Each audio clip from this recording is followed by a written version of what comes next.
हे छोट्या कुकरमध्ये असे उभा पेला ठेवला आहे. हा हे बघा असं पेला, ह्याच्यामध्ये नंतर स्लाईस कट केलं तरी चालते, इडलीसारखं होतात. ही अशी इडली झाली. आणि ही चटणी पण मी खोबरं वापरलेलं नाही, शेंगदाणे, कोथिंबीर, मिरची वगैरे घातलेले. आणि त्या छोट्या कुकरमध्ये एक छोटी ताटली ठेवली, त्याच्यात एक वाटी ठेवले. असे एवढ्या इडल्या होतात. स्लाईस केलं तर असे 4-5 इडली झाले. तुमच्याकडं मोठं असेल, जास्त लागत असेल तर असे पेले आणि वाट्या जास्ती वापरू शकताय. करून बघा ट्राय. मी आज पहिल्यांदा केले, पण छान झाले.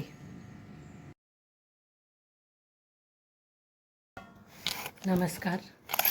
आज नवीन रेसिपी मी ट्राय केले, इन्स्टंट इडली. 1.5 वाटी तांदळाचं पीठ, अर्धी वाटी रवा, तर तिन्ही दही घालून थोडंसं सरभरीत नेहमीप्रमाणे भिजवायचं. आणि करताना त्याच्यामध्ये किंचित सोडा घालायचा. आणि तुम्हाला सोडा नको असेल तर रात्री भिजवा, होतो छान.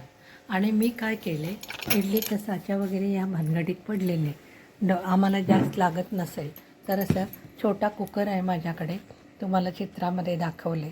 तर त्याच्यामध्ये मी एक पेला ठेवले, त्या पेल्यावर एक छोटी ताटली आणि एक वाटी ठेवून एवढ्या इडल्या बनवले. तुम्ही करून बघा, खूप छान झालेत. ही माझी इडली चटणीची रेसिपी.